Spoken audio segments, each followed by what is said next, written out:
வணக்கம். இன்னைக்கு உங்கள்கிட்ட எதை பற்றி பேச போகிறோம் அப்படின்னா, இயற்கையோட இணைந்த வாழ்க்கை.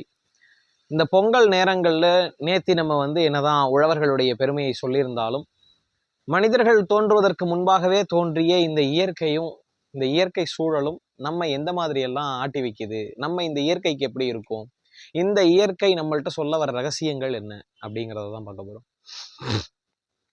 இன்னைக்கு மனித வாழ்க்கையாக இருக்கிற நம்மளுடைய இதில் சுயநலம், சந்தோஷம், மகிழ்ச்சி, துக்கம் பல விஷயங்கள் இருந்தாலும் நம்ம வாழ்கிறதுக்கு அடிப்படை தேவைகளை நம்மள்கிட்ட நிறைவேற்றி வைக்கக்கூடிய இந்த இயற்கைங்கிறது தாயை விட மிகவும் புனிதமானது.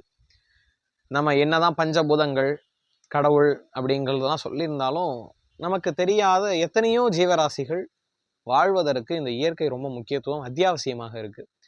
அப்போது இந்த வாழ்க்கையில் நாம் கற்றுக்கிற பாடம் என்ன, யாருக்கிட்டேருந்து எதை கற்றுக்குறோம் அப்படின்னா, இங்கே இந்த வாழ்க்கையில் யார்கிட்டேருந்து நம்ம பெருசாக ஒன்றும் கற்றுக்கிறது கிடையாது. ஒரு பிரபலம் அப்படின்னு ஒருத்தவங்க வந்தாங்கன்னா அவங்க பேசுகிறத வியந்து பார்க்குற நம்ம சுற்றி இருக்கக்கூடிய மிகவும் பிரபலமான, தன்னை பிரபலம்னே சொல்லிக்காத அரிய வகை பிரபலங்கள் தான் இந்த இயற்கை. வனம் அப்படிங்கிறது காடுன்னு சொல்லுவோம். இந்த வனத்துக்கும் நம்மளுடைய மனத்துக்கும் ஒரு சம்பந்தம் இருக்குது. என்ன விஷயம் அப்படின்னா, என்னடா ரைமிங்காக வனம் வனம்ங்கிறானே அப்படின்னு யோசிக்கிறீங்களா? நம்மளுடைய மனம் எவ்வளவு பறந்து இருக்கணும் அப்படிங்கிறத சொல்லக்கூடியது தான் இந்த வனம்னு சொல்லக்கூடிய காடு. தன்னை பார்க்க வருபவர்களை அது ஈர்க்கும், மற்றவங்களுக்காக தன்னை மாற்றிக்காது.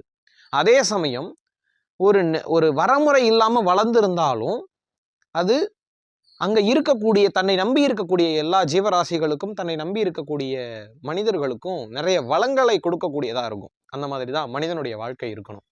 என்ன இருக்கணும் அப்படின்னா, நம்ம மனம் கொஞ்சம் பெரிதாக இருக்கணும். நம்மளுடைய வாழ்க்கை, இது என்னுடைய வாழ்க்கையை நம்ம வாழ்கிறதா இருந்தாலும், நம்ம வாழ்கிற வாழ்க்கை எதுவுமே நமக்கான வாழ்க்கை மட்டும் கிடையாது. அதே சமயம் நம்மளால தான் அடுத்தவங்களுக்கு செய்ய முடியுங்கும் போது நம்ம வாழ்க்கையை நம்ம தான் வாழணும். என்ன வித்தியாசமாக பேசுகிற மாதிரி இருக்குல்ல? ஆமாம். ஏன் அப்படின்னா, நம்மளுடைய வாழ்க்கை எல்லாருக்கும் பயன்படக்கூடிய விதத்தில் வாழ்கிறதுக்காக படைக்கப்பட்ட வாழ்க்கை. நம்ம ஒரு செல்வந்தனாக இருக்கணும், நம்ம ஒரு சுயநலமாக இருக்கணும் அப்படின்னு நினச்சோம்னா நம்ம சுயநலமாக மாறி வாழ முடியும். நம்மளுடைய வாழ்க்கைக்கான தேவை, நம்மளுடைய தேவையை அனுபவித்து நம்ம சந்தோஷமாக இந்த வாழ்க்கையில் ரொம்ப சுதந்திரமாக இருக்க முடியும். ஆனால் நம்மை சுற்றி இருக்கக்கூடிய எதுவும் நமக்காக இருக்காது. அதை நம்ம அடிமைப்படுத்தி அதனுடைய மகத்துவத்தை கெடுக்கிற மாதிரியான எண்ணங்களை நமக்கு புகுத்திவிடும். நம்மள்கிட்ட பணம் இருக்குது, செல்வம் இருக்குது அப்படிங்கிற ஒரு தலைகணத்தை கொடுத்து நமக்கு கீழே தான் எல்லாம் அப்படின்னு ஒரு புரிதலை நமக்குள்ளே விதைக்க ஆரம்பிச்சிடும். அப்போது நிச்சயமாக இதுலேருந்து மாறுபட்டது தான் நம்மளுடைய மனம்ங்கிறது. நம்ம மனம் என்ன செய்யும் அப்படின்னா, எல்லாத்துக்கும் ஆசைப்படும். இதே மாதிரி தான் எல்லாருக்கும் ஒரு ஆசை இருக்கும். அப்போது மனிதர்களுடைய மனம் எப்படிப்பட்டதாக இருக்குன்னா, கண்ணா பின்னான்னு ஆசைகளை அலைய விடக்கூடிய காடாக இருக்குது. அப்போது கண்ணா பின்னான்னு வளர்கிற காடும் நம்ம மனமும் ஒன்றா இருக்குது. கண்ணா பின்னான்னு காடு வளருது, கண்ணா பின்னான்னு ஆசைகள் வருது. அப்போது இது ரெண்டும் இதே மாதிரி இருக்குது. ஆனால் காடு என்ன செய்யுது, தன்னுடைய ஆசைகள் எப்படி கண்ணாப்பின்னான்னு வளர்ந்தாலும் அதை யாருக்கோ ஒருத்தருக்கு கனியாக, விறகாக, ஒரு பயன்படக்கூடிய பொருளாக, ஒரு ஜீவராசி தங்கக்கூடிய இடமாக தன்னை பெரிதுபடுத்தி தன்னுடைய ஆளுமையால் மக்களை ஈர்க்குது.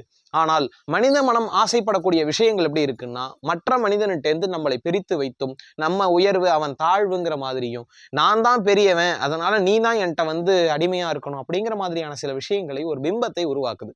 அதனால இந்த விஷயங்கள்ல இருந்து இதையெல்லாம் உடைச்சு நம்ம நல்லா இருக்கணும் அப்படின்னா, ஒரு காட்டை போல நம்ம மனசை பறந்து விரிந்து அதுக்குள்ள எல்லாரும் தங்கக்கூடிய, எல்லோருக்கும் உதவக்கூடிய அன்பு அப்படிங்கிற ஒரு சுவாசம் போயிட்டு வரும்போது, எப்படி காடுலேருந்து காற்று கிடைக்குதோ, அந்த காற்றை வைத்து மனிதன் வாழ முடியுதோ, அதே மாதிரி அன்பு அப்படிங்கிற ஒரு விஷயத்தை இந்த உலகத்துல கொடுத்தோம் அப்படின்னா, மனம் காடை விட மிகவும் மகிழ்ச்சியாக, மிகவும் பிரபஞ்சத்தோட ஒன்றி இருக்கக்கூடிய காற்றாக, எங்கும் கண்ணுக்கே தெரியாம தன்னுடைய வேலையை காட்டக்கூடிய சுவாசமாக எப்படி காற்று இருக்கோ, அந்த மாதிரி நம்மளுடைய அன்பும் இந்த மக்கள்கிட்ட நிறைய விஷயங்களை பகிர்ந்து கொள்ளும் போதும், அவங்களுடைய விஷயங்களை நம்ம கேட்கும் போதும், அவங்களுக்காக நான் இருக்கேன், எனக்காக நீ இருன்னு சொல்லுகிற போதும் நமக்குள்ள ஒரு பரிமாற்றம் ஏற்படக்கூடிய இந்த விஷயம் நிச்சயமா எல்லாருடையும் ஒரு பெரிய பந்தத்தையும் உணர்வுகளையும், உணர்வு ரீதியாக உன்னை நான் கெடுக்க மாட்டேன், என்ன நீ கெடுக்காதன்னு சொல்லக்கூடிய பரிபாஷையாகவும் இது அமையும்.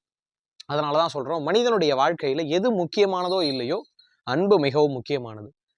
பஞ்சபூதங்களில் எல்லாமே இருந்தாலும் மண்ணரிப்பை தடுக்கக்கூடிய காடு, மக்களை ஈர்க்கக்கூடிய காடு, மனம் போல விரிந்து பிரிந்து இருக்கக்கூடிய காடு, இது எல்லாமே மனிதனைப் போலத்தான்.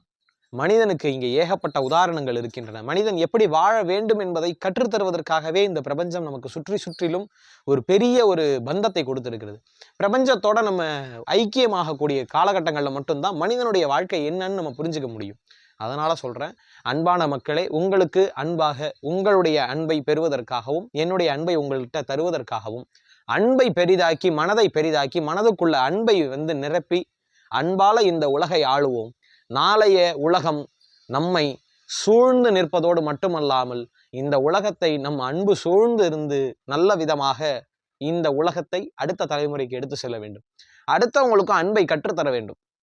ஒரு அன்புங்கிறது ஒரு வயது முதிர்வுனாலேயோ இல்லை இதனாலேயோ வருது அப்படிங்கும்போது அந்த கருணையினுடைய அடிப்படையான அன்பை நம்ம கடவுளாக பேணணும், கடவுளை போல மதிக்கணும்னு சொல்லி அன்பே கடவுள் அப்படின்னு சொல்லி அன்பே சிவம் என்று சொல்லி உங்கள்கிட்ட இன்னைக்கு விடைபெறுகிறேன். மீண்டும் ஒரு நல்ல நிகழ்வில் நல்ல மாதிரியா உங்களை சந்திக்கிறேன். நன்றி, வணக்கம்.